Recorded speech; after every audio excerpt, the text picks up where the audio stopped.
입니다. 저는 뉴스공장의 법무수석, 법무법인 동아내 사무장 이정렬입니다. 이번 한 주 안태근 전 법무부 검찰국장의 검사 성추행 사건이 계속 화제였습니다. 이름이 마음에 안 듭니다. 여검사 성추행 사건이 아니고요.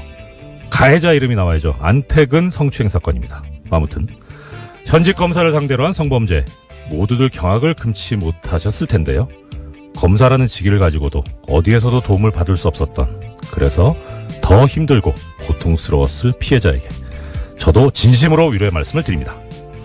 그런데요, 목요일 저녁부터 이 사건이 이상하게 변해가고 있습니다. 가해자는 안태근 전 국장이고 최교일 자유한국당 의원이 사건을 은폐했었죠. 그런데 오히려 박상기 법무부 장관에게 화살이 향하는 모습이 나오고 있습니다. 박 장관이 가해자입니까? 어렵게 용기를 낸 피해자에게 도움을 주기는커녕 그 엄청난 고통조차 정치 문제화하려는 자들, 이들이야말로 또 하나의 적폐 세력이죠. 이들이 왜 이런 식으로 나오고 있는지 저는 이 문제를 계속 제기하고자 합니다. 2월 3일 토요일 뉴스공장 주말특근 지금부터 시작합니다. 이번 주 주말특근 첫 번째 순서, 뉴스공장의 자타공인 최고의 코너, 정의당 노회찬 대표의 노르가즘. 지난 1월 31일 수요일 3부에 방송됐습니다. 다시 한번 들어보십시오. 아이고, 불이 돌아오랬네요. 재미있는 담소를 나누고 있었습니다. 정의당 노회찬 원내대표 나오셨습니다. 안녕하십니까? 네, 안녕하십니까? 자, 재미있는 담소는 무슨 내용이었는지 잠시 후에 등장할 겁니다. 자, 이번 주 가장 눈에 띄는 중요한 사건은 서 전 검사의 고발이자 고백입니다. 예. 법사위 소속이시니까 더군다나. 네. 예. 이 사건 관련해서 이제 안태근 전 검찰국장이 가해자로 지목이 됐고, 예. 여러 가지 이야기 등장하고 있는데, 안태근 전 검찰국장하고는 또 부딪힌 적이 있으시지 않습니까? 예. 예. 박근혜 그 국정농단 사건 때, 그 당시 시점에, 예. 안태근 이 검사가 검찰국장이었어요. 예. 그래서 이제 각종 청문회 등 뿐만이 아니라 이제 특히 이제 국회 법사위에 예. 법무부 업무 점검할 때 보면 배석하는 사람이었거든. 예. 그래서 저하고 이제 부닥친 적이 있죠. 인사 예산을 다 담당하는 게 검찰국장이기 때문에 당시 뭐 그런 얘기도 있었습니다. 우병우 사단의 핵심 인물 아니냐. 네. 그러면서 이제 법사위에서 한번 부딪힌 적이 있는데 그때 저희가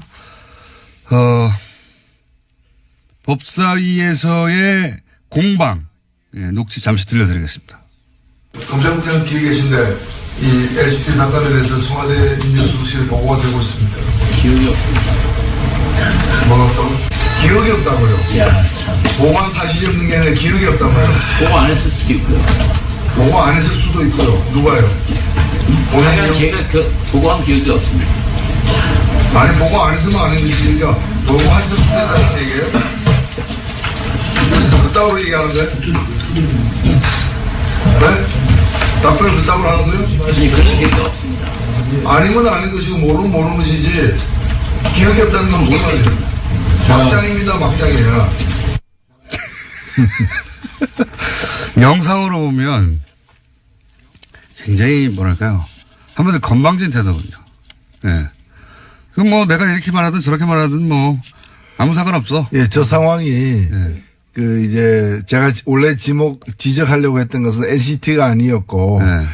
박근혜 대통령이 자신에 대한 여러 가지 케이스 스포츠처럼 미르재단 의혹이 이제 컸을 때 예. 거기에 대해서는 한마디도 안 하고 엉뚱하게 뭐 롯데 그룹 비리 수사 제대로 해라 엉뚱한 얘기를 하길래 예. 저 롯데 얘기는 왜 갑자기 튀어나오냐 예. 저거는 검찰에 보고를 했느냐 사실은 비공식적으로 법무부에서 청와대와 내통하는 공식 창구가 예. 관례적으로 검찰국장이에요. 예. 검찰국장의 창구인데 그래서 검찰국장에게 그럼 LCT 사건은 당신이 보고해서 저 대통령이 저렇게 얘기하냐 예. 라고 이제 제가 이제 물었던 거예요. 그러면 예. 보고 안 했다가 잡아떼거나 보고했다고 시인해야 되는데 기억이 안 난다. 이 얘기는 뭔가 하면은 뭐 너한테까지 내가 굳이 얘기해야 되냐 뭐 이런 태도예요. 그렇죠. 저 태도는 뭔가 하면은 저게 그냥 장관도 저한테 저렇게 답변을 못해요. 국회의원에게. 네.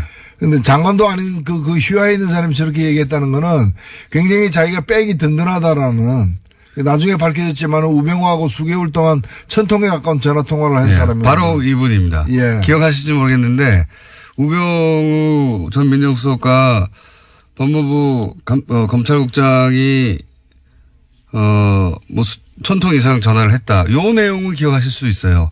그 당사자가 지금 이 사건, 예, 서검사 사건의 바로 가해자인 겁니다. 예. 그러니까 그냥 검찰국장이 아니라 청와대 핵심가 이게 그렇죠. 뭐 나를 어떻게 건드려? 예. 장관 위에 있는 사람이다. 뭐 이런 나를 바로 그 말씀이죠. 예. 나를 어떻게 건드려? 근데 뭐 노회찬 의원이 당시 법사위에서 보고했어요. 그랬더니 뭐 했을 수도 있고요, 안 했을 수도 있고요. 이런 거 아닙니까? 그런 거죠.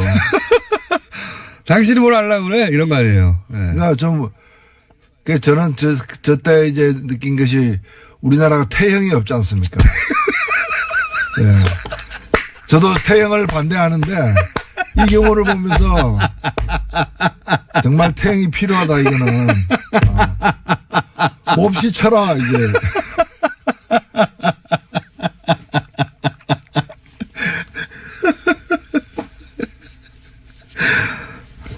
네, 필요하다. 너무 가혹하시네요. 가혹한 게 아니고 그 가혹한 거는 몽둥이에게 가혹한 거죠. 몽둥이가 이제 항의할 것 같았어요 제가. 하여튼 요 자체도 화제가 됐었어요. 아니 저 사람 누군데 저렇게 법사위에 출석해가지고 저런 태도로 말을 하고 있나. 예. 그 자체로 화제가 됐는데 이제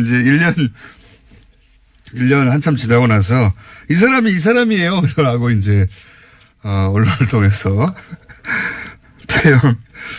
알겠습니다. 그러니까 장관 모시고 있을 때도 예. 당시에도 이제 보면은 요직에 법무부 요직에 있었고 예. 그때 이 지금 서지현 검사에 대한 그 성추행 사건 예. 강제추행이지 법적으로는 이 사건도 저는 그런 데서 나왔다 봐요. 그런 거죠. 이제 예. 권력이 없었다면 그런 일을 못했을 거 아니에요. 누가 나를 감히 이런 거죠. 태도가 있지 않고서야 예. 맞은편에 장관이 앉아 있었다고 했잖아요. 예. 그런데도 그랬던 거 아닙니까? 뭐 눈에 보이는 게 없는 거죠. 그렇죠. 예. 그런데 이분이 또 이제 교회에 가서는 이렇게 예. 본인의 죄를 법적으로는 자기를 구제하기 힘들다라는 걸 스스로 이제 판단한 거죠. 그래서 이제 하나님은 나를 용서하였다. 그러니까 인간 예. 세상에서는 이제 버림받을 수밖에 없다는 걸 자기가 시인한 거죠.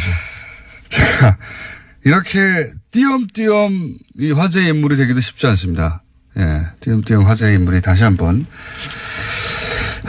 됐고요. 그리고 이제 또 이 사건 당시에 검찰국장은 현 최규 의원인데, 예, 부인했죠?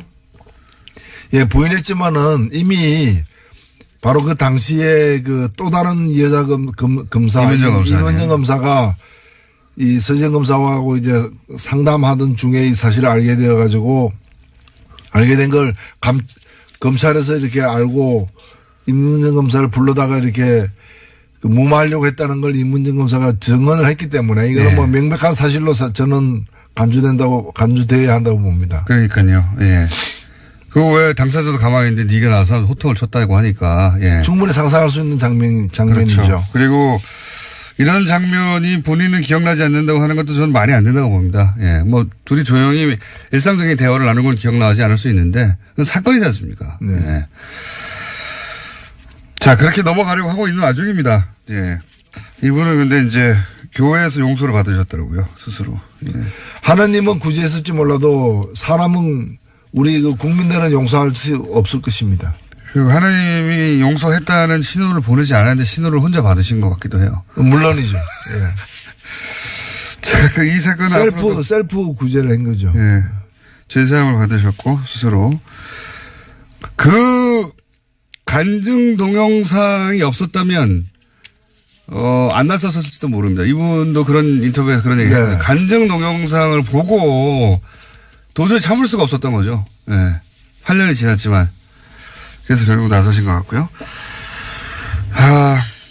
자, 그리고 저희가 이제 이거, 이 시간 시작하기 직전에 무슨 얘기를 하다가 불이 들어온지도 모르고 얘기하고 있었냐면 국민의당 얘기 잠깐 하고 있었습니다. 국민의당에서 지금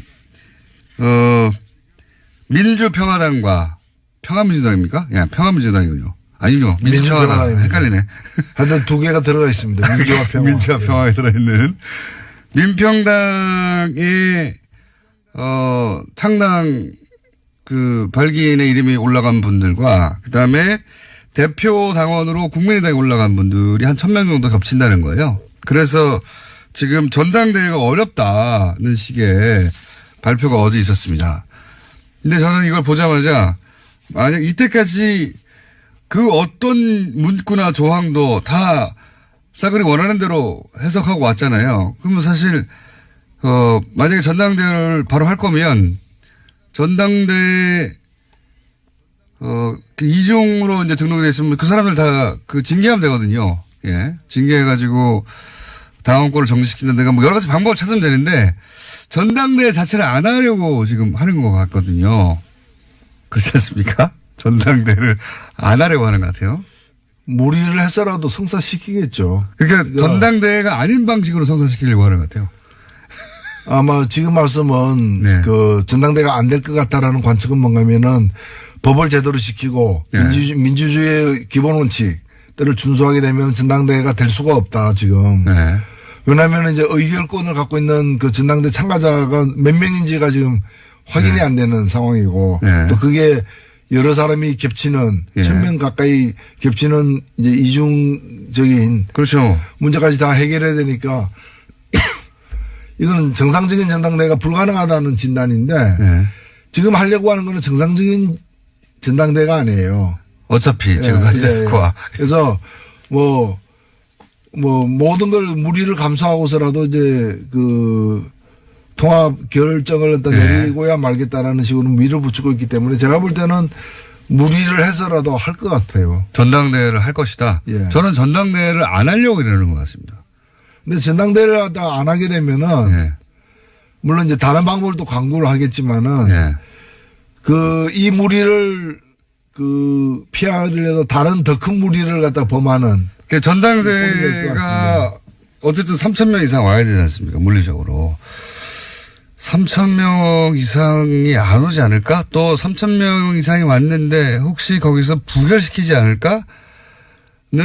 그러면 이제 끝장나는 거지 않습니까? 부결되지는 않죠. 네. 부결이 될지도 있죠. 왜냐면은 지금 보면은 이제 부결시키고 싶은 사람들, 반대하는 사람들은 참석 안 할 가능성이 높기 때문에. 네. 모릅니다. 물론 모르죠. 그래서 그런 리스크를 안고 하느니 저쪽은 이미 분당해서 당 만든다고 하는데 뭐 전당대회까지 할 필요 있어요. 이렇게 위험 감수하면서 전당대회가 안 하고 할 방법을 찾아봐. 저는 거기서 나오는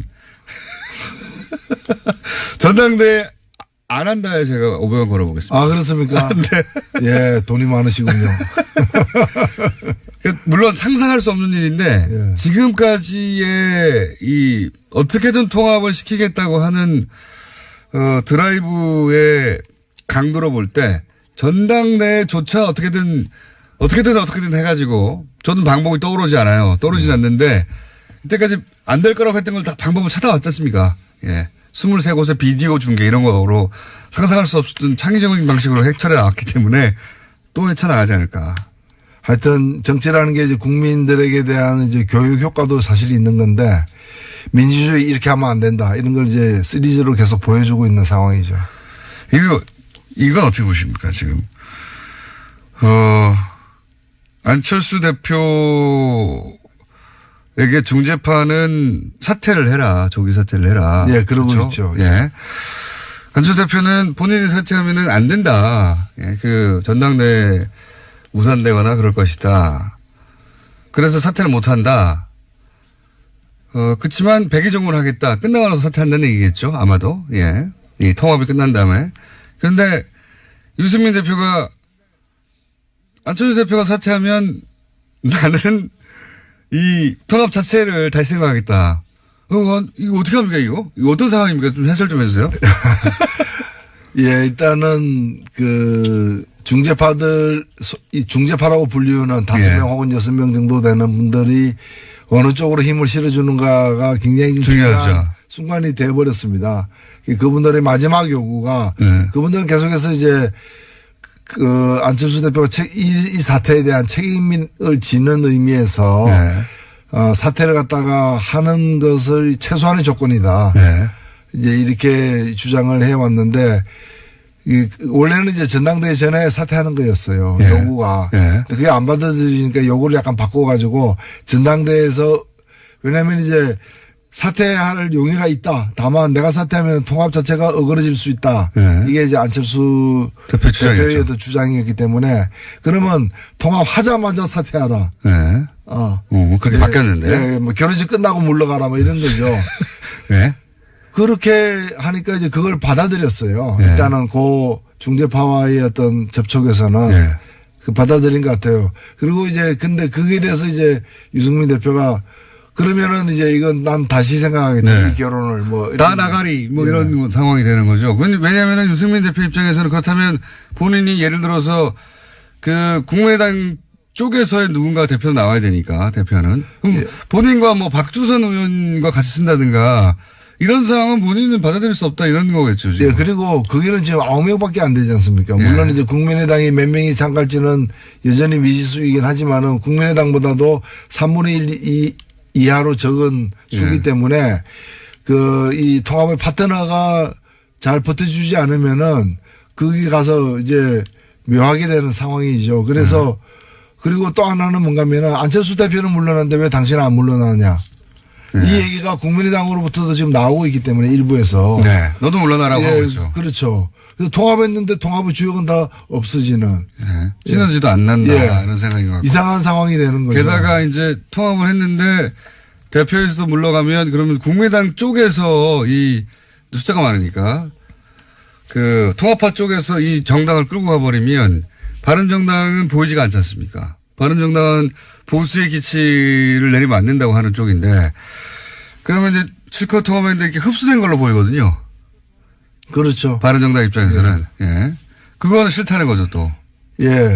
뭐 바른정당은 여러 가지로 이제 자신감을 갖고서 임하고는 있지만은 지금 이제 이 문제가 마지막 남은 좀 쟁점이 된 것 같아요. 뭐 하루 사이에 아마 내일까지는 결판이 날 것 같은데. 굉장히 어려운 국면입니다. 제가 보기에는 풀기 쉽지 않아요. 저는 어렵지 않습니다. 강 건너 물입니다. 강 건너 불 아닙니까 지금? 불인 상황. 제가 볼 때는 그냥 물이죠. 그래요? 강 건너에도 물은 있으니까. 그럼 어쨌든 전당대회는 할 거라고 보시는 거죠? 전당대회는 이루어질 것이고 지금 사실 이게 멈추거나 후퇴하게 되면은 최악의 상황이 되기 때문에 차악을 택하는 그러니까 상처투성이의 통합이 이루어지는 그까지는 갈 것 같습니다.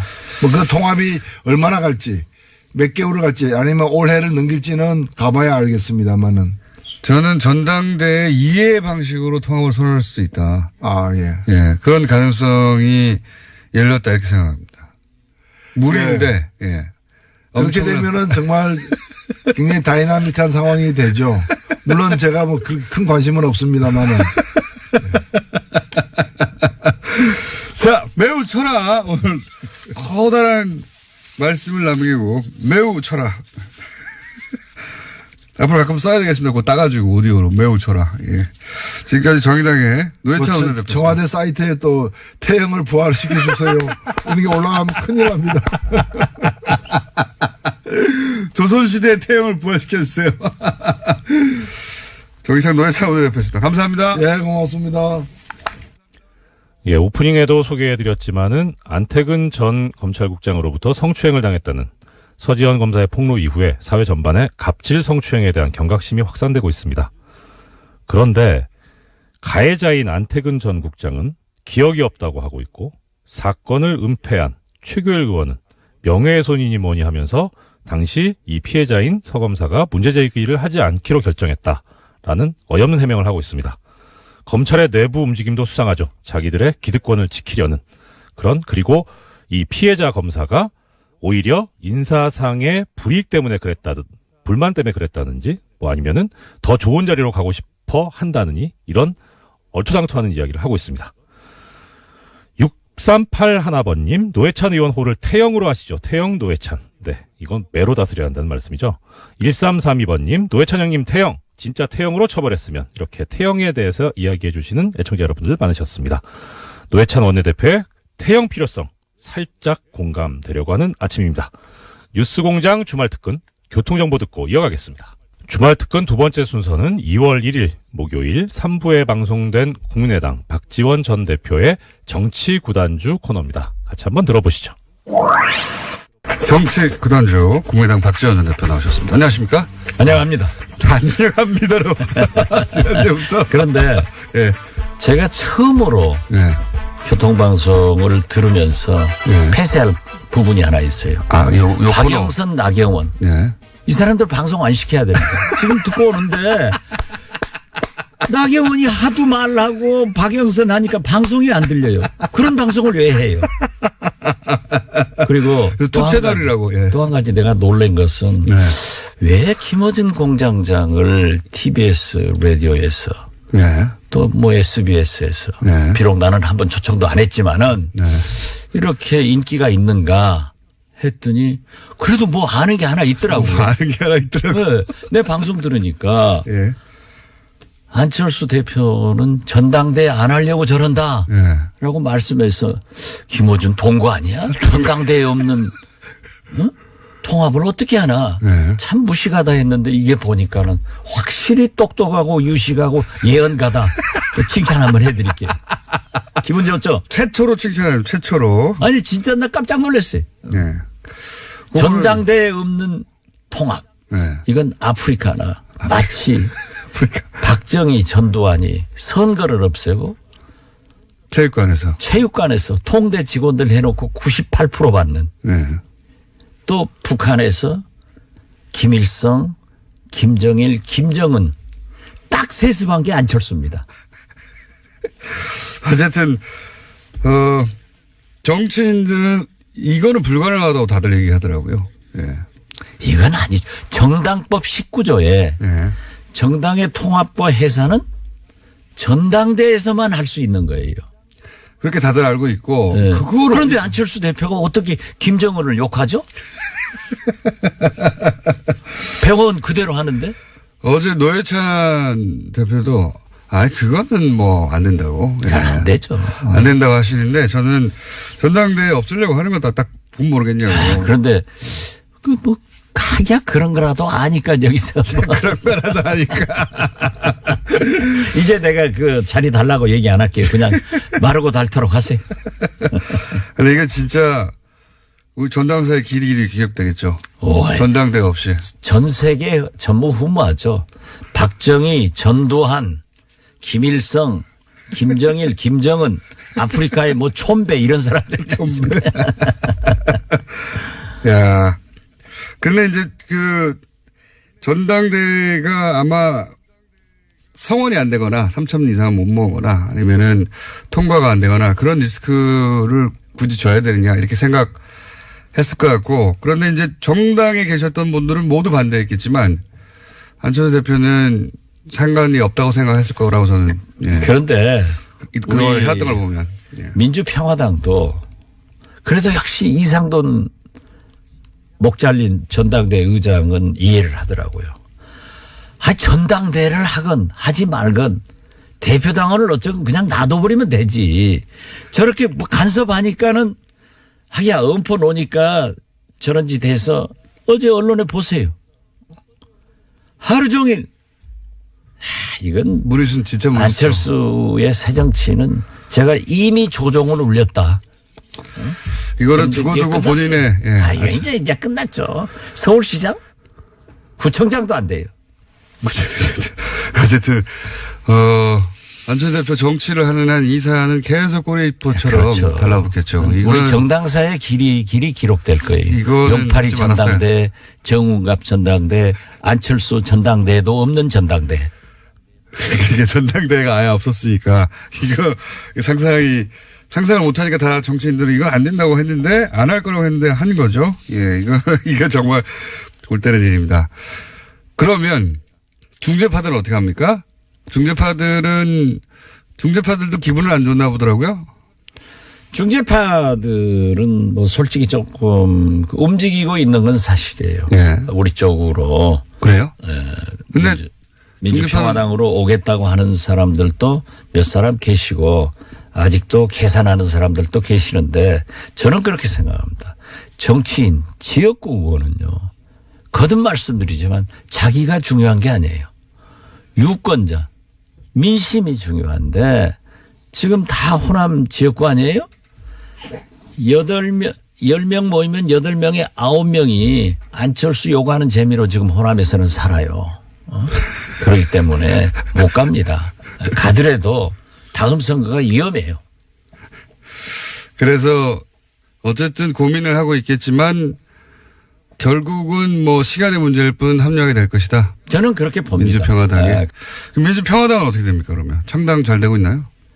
장당 오늘 또 이 방송 끝나면 저는 여수로 KTX 타고 내려가요. 오늘 정당의 요건인 서울, 경기, 광주, 전남북 시도당 창당대회를 해가지고 2월 6일 날 하는데 잘 됩니다. 분위기가 좋습니까? 아, 좋습니다. 지금 보세요. 요즘 여론조사. 항상 웃으시니까. 아니요. 네. 여론조사 어제 나온 걸 보면은 우리가 3%였던데 7%로 올랐더라고요. 그래요? 네. 아직 전 못 봤는데. 7%로. 잠시 후에 듣습니다. 네. 그리고 물론 이 국민의당과 바른정당을 합쳐놓으면 약 11% 되더라고요. 네. 그리고 11% 나온다. 그러지만은 제가 자꾸 말씀드립니다만은 야권 통합, 동서화합 이렇게 물으면은 다 지지합니다. 그런 효과가 그런데 우리는 자꾸 국민의당 반대파, 호남당 이렇게 물으면서 민주평화당 이러니까 그래도 7%가 오른 거 보고 몇 명입니까 그러면? 처음에 딱 창당될 순간에. 우리 의원들이요? 예, 숫자를 말씀해 주세요. 지금 현재 확실하게 서명한 사람은 박주선 부의장은 200만 원까지 냈는데 자기가 받는다고 하면은 17명입니다. 17명. 예. 그런데요. 연연할 필요 없어요. 연연할 필요 없다. 예, 개문 발차하면 다 온다. 결국은 다 오게 되겠다. 그럼 다 오게 되는 시점은 올림픽 이후? 올림픽 지금 예. 우리가 창당하면은. 창당하면. 그리고 아니 의원들이 법을 만드는 사람이고 지키는 것은 잘 안 지킨다고 사회적으로 비난을 국민들로부터 받지만은 전당대회도 없는 통합을 보고 어떻게 그 불의한 당에 남아 있겠어요. 그 전당대회를 안 하는 건 진짜 상상하기 힘든 일인데 어쨌든 그렇게 됐습니다. 이건 완전히 세계적 기네스북에 오르는 일이에요. 정당사에 기록되고. 네, 보통은 이제 과장이신데 이건 맞습니다. 기네스북에 오를 만한 얘기를 합니다. 아니 나는 칭찬해 주니까 나한테 과장한다고요? 방송 시작하기 전에 나보다 과장해서 말하라고 얼마나 꼬드기고 말이지. 저러니까 공장장 믿지 마세요. 청취자 여러분 박지원을 믿으세요. 자 그런데 최근의 뉴스로는 김대중 전 대통령 뒷조사를 대북 공작금으로 했다. 이 뉴스도 계속 타고 있습니다. 저는요. 네. 어제 SNS에다도 페북에다도 올렸습니다만은 땡큐 MB입니다. 땡큐 MB. 진짜 이번만은 MB한테 감사하고요. 어떤 의미에서 감사합니까? 왜냐하면요. 지금도 이 보수 우파 일베들이 김대중 대통령이 수조 가지고 있다. 뭐 미국에 숨겨놨다. 뭐 미국에 있다. 부동산이 있다. 박지원이 어쩐다. 측근들 어쩐다. 심지어 뭐 권노가 어쩐다. 별 얘기를 다 하거든요. 그리고 SNS에서 볼 수가 없어요. 댓글 달고. 그러는데 MB가 국정원 시키고 2년 동안 털었는데도 국세청장 시키고 미국 IRS 알아요? 제일 강력하죠. 거기는 모르면서 아는 척하지 마. IRS는 미국 국세청을 말하는 거예요. 그러니까 제일 강력하죠. 제 말은. 강력하죠. 예. 거기를 못 빠져나가죠. 한국계 직원한테까지 뇌물을 주어가지고 찾으라고 2년간 소위 데이비드슨 공작이라는 미명 아래 김대중 은닉 재산과 측근들을 뒤지고 또 연어라는 공작 이름으로 노무현 대통령 재산 찾았는데 예. 아무것도 없다. 안 나왔다. 예, 안 나왔다. 국정원과 국세청이 인정해 준 거죠. 인정하고 미국 IRS까지 인정해 줬으니까 이제 제발 그 모략 좀 하지 마라. 그런 의미에서 제가 없다고 하면은 안 믿을 건데 MB 꼬붕들이 전부 댓글 달거든요.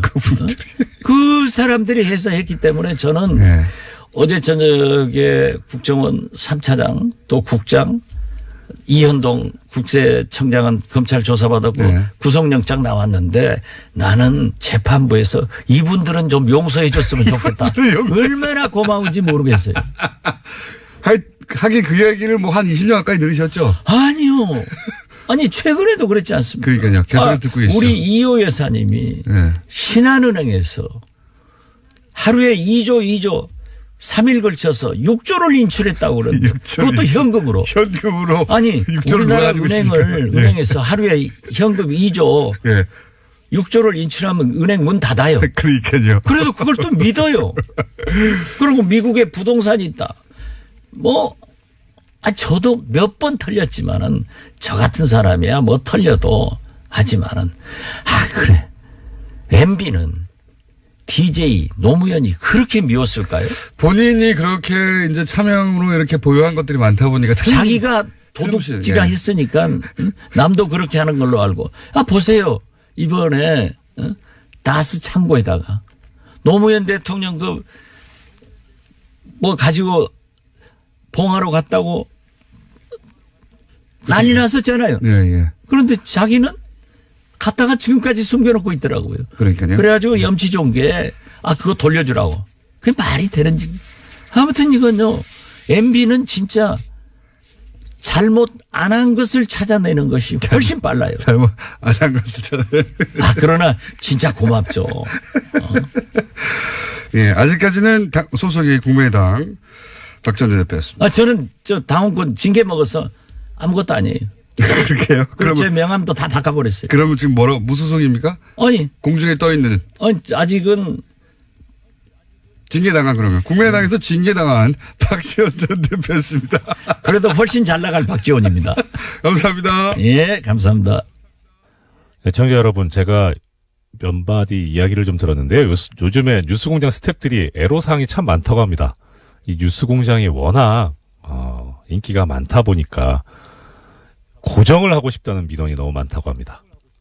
이게 다 이 박지원 전 대표의 정치구단주라던가 노회찬 대표의 노르가즘이라던가 이런 프로그램들이 꼭지들이 다 흥행한 덕분 아닐까 싶은데요. 고정 아무나 하는 거 아닙니다. 저도 아직 비정규직인데 어딜 넘보려고. 그렇더라도 애청자 여러분들의 또 여러 각종 민원을 여러 통로로 또 귀를 열고 듣고 있는 이 뉴스공장. 편성을 늘려야 할지 아니면 주말 특근이라도 확대 편성해야 될지 이 스태프들의 고민들이 많이 늘어나고 있다고 합니다. 고민 중입니다. 우리 애청자 여러분들께서 참여하실 수 있는 방법이 여러 가지 있습니다. 샵 0951 50원 유료 문자를 이용하시거나 카카오톡 TBS 친구 맺기를 하시면 무료로 의견을 보내실 수 있습니다. TBS 게시판, 팟빵 게시판, 페이스북 김어준의 뉴스공장에 의견을 주셔도 좋습니다. 주말 특근 마지막 순서는 김진애 박사의 도시 이야기입니다. 남영동 대공분실 건물의 아픈 역사와 현재 주는 의미에 대해서 짚어주셨죠.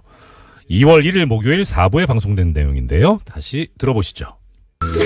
도시건축가 김진애 박사님 나오셨습니다. 안녕하십니까. 네, 안녕하세요.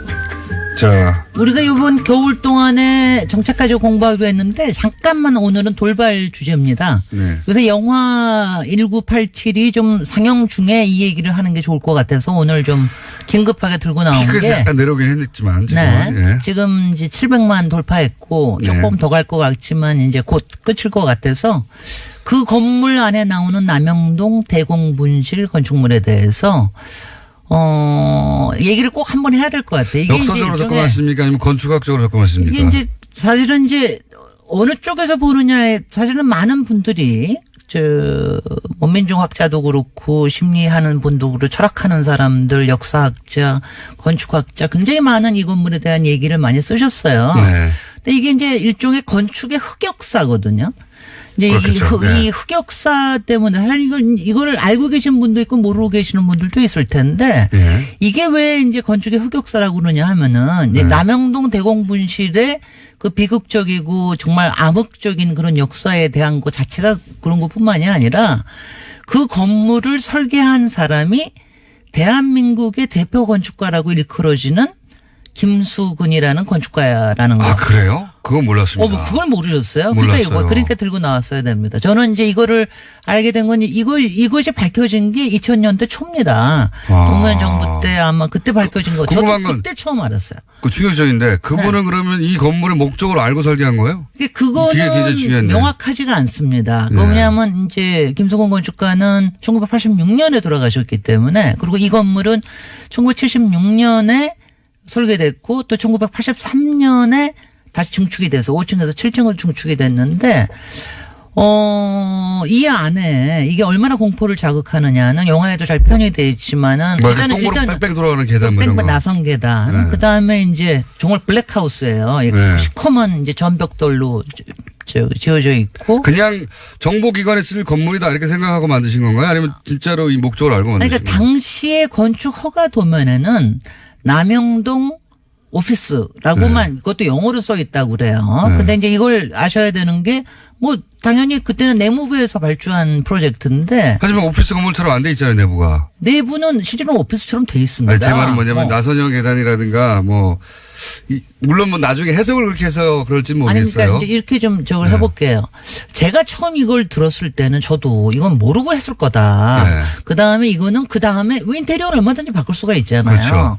인테리어를 바꿔서 했을 거다. 마치 이제 그걸 쪼개서 했기 때문에 그랬을 거다. 그러니까 김수근 선생님이 이걸 알고 했을 리가 없다라고 하는 쪽으로 저는 이제 아무래도 그렇죠. 건축인이니까 그렇게 이해하고 싶은 거죠. 그리고 이제 김수근 선생님은 대한민국 대표 건축가뿐만 아니라 문화예술에 굉장한 족적을 남기시고 또 인본주의적인 건축가로 알려져 있는데 네. 그럴 리가 있겠느냐 이러고서는 이제 처음에는 그랬습니다. 그래서 저도 증거를 찾으려고 정말 노력을 많이 했어요. 모르겠을 거라고 하는. 그러니까 그리고 만약 알고 했더라도 밑에서 했을 거다. 뭐 왜냐하면 이제 솔직히 76년도라고 그럴 것 같으면 아직은 민간 시장이라는 게 거의 없을 때예요. 거의 관공서 건물로 먹고 살 때입니다. 건축가들도. 그리고 뭐 김수근 선생님이 사실은 권력가들하고 굉장히 친한 뭐 거의 유착 관계라고 할 정도로 친한 건축가였기 때문에 대표적인 건축가였으니까요. 그랬으니까는 이제 아마 그랬을 거다라고 했는데 이게 이제 정확히 알려진 거는 저도 이거 그러니까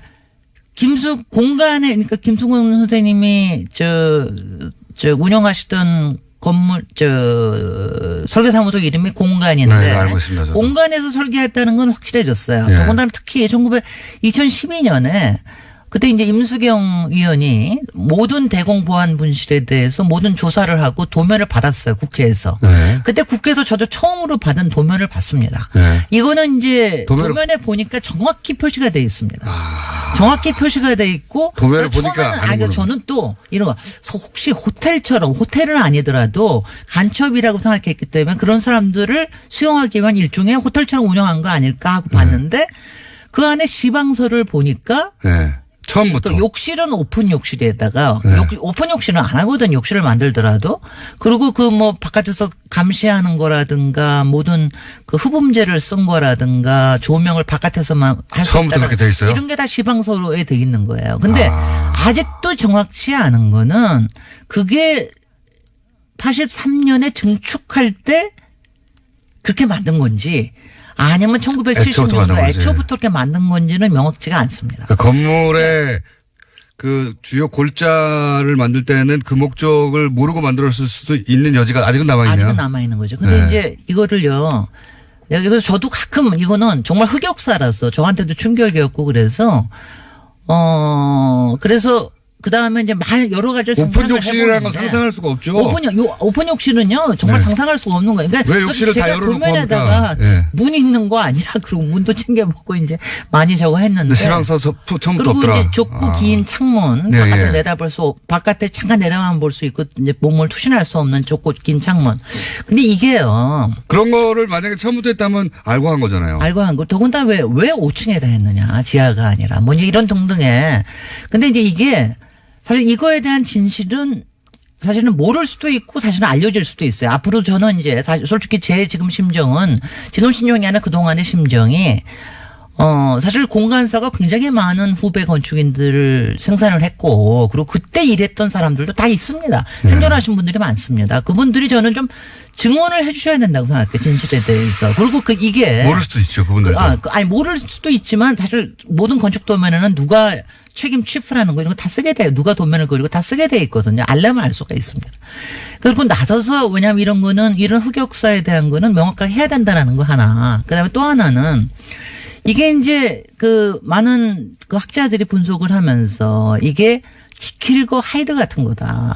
이게 이제 왜 더군다나 이제 제가 건축인으로서 굉장히 이 딜레마에 빠지는 건 뭐냐면은 여기 나온 어휘들. 건축 어휘들 그러니까 전벽돌이라든가 좁고 긴 창문이라든가 둥근 입구라든가 나선형 계단이라든가 이런 건축 어휘들이 있잖아요. 옵티콘 상상하고. 네네. 그게 이제 그런 것들이 사실은 김수근 선생님이 설계하시고 우리나라의 최고 건축물이라고 하는 공간사옥에서도 다 나오는 것들입니다. 그러네요.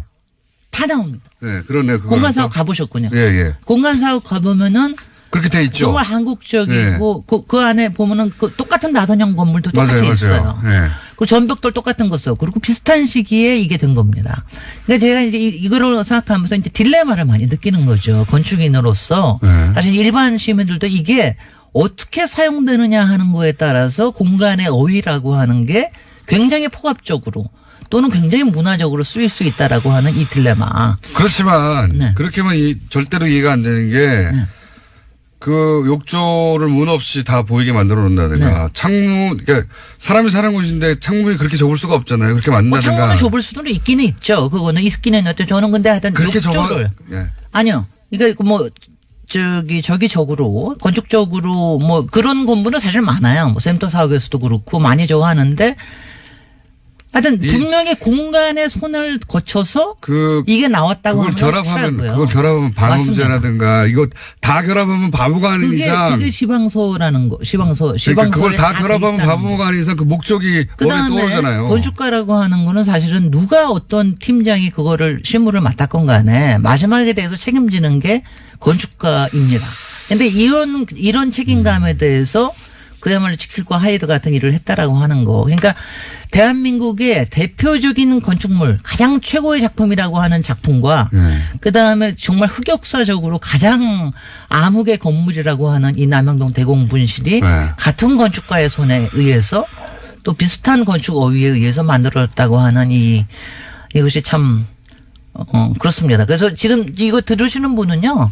여기에 대한 어떤 심판을 내리기 전에 일단은 굉장히 많이 들어가 보시기 바랍니다. 대공분실에 가보시고요. 그리고 저는 사실 지금 이제 남영동 대공분실 같은 경우에는 박종철뿐만이 아니라 열사뿐만이 아니라 김근태 거기는 515였거든요. 그러니까 이런 역사가 있는 데를 지금 경찰 인권센터로 바꿔서 이용을 하고 있지만 앞으로는 역사적 공간으로 좀 오픈을 해야 된다. 그다음에 또 하나. 그 공간 사옥에는 지금 담쟁이들을 굉장히 많이 있어서 더 이렇게 풍부하게 만들어지는데 저는 이 건물에도 좀 담쟁이를 좀 올려야 되는 게 아닌가 뭐 하여튼 이런 생각도 한편으로 하고 있고 굉장히 여러 가지 점에서 알겠습니다. 시민들이 생각하기에 굉장히 좋은 건축물이자 건축의 흑역사. 생각할 거를 많이 주는 건축물이네요. 그렇습니다. 여기까지 하겠습니다. 김진애 박사님이었습니다. 고맙습니다. 안녕. 안녕. 영화 1987이 누적 관객 수 700만 명을 돌파했습니다. 머지않아 극장에서 사라질 텐데요. 0048번님께서 보내주신 문자 하나 소개해드리겠습니다. 아주 절절합니다. 남영동 대공분실이 경찰청 인권센터로 운영되어 공휴일 시민들의 방문이 원천 봉쇄되어 있습니다. 뿐만 아니라 박종철 기념관 맞은편 전시실에 독재 정권의 인권보호 치적을 전시해 놓았습니다. 일본이 군함도를 관광지로 만드는 것과 다름없는 어처구니 없는 일입니다. 역사적 유물은 보존되어 후세의 교훈으로 남겨야 합니다. 이미 고문실이 많이 훼손되어 있습니다. 고문실을 멋대로 개조해서 역사적 현장을 훼손하는 것은 있을 수 없는 일입니다. 고문치사의 가해자인 경찰이 운영하는 남영동 대공분실을 시민에게 넘겨야 합니다. 경찰은 이미 해결된 것처럼 물타기를 하고 있다고 하죠. 남영동 대공분실은 시민의 품으로 조속히 돌아가야 되겠습니다. 교통정보 듣고 이어가겠습니다. 하면서 안태근 전 검찰국장의 검사 성추행 사건이 다른 양상으로 변해간다는 말씀을 드렸었습니다. 언론 기사를 몇 개 소개해드리겠습니다. 연합뉴스는 성추행 피해자 검사가 박상기 법무부 장관을 직접 만나서 고충을 호소했다는 내용을 트위터에 게시했습니다. 그런데 연합뉴스의 그 기사 내용은 전혀 다릅니다. 이메일로 면담 요청을 했을 뿐이고 직접 만난 사실이 있다는 내용은 없습니다.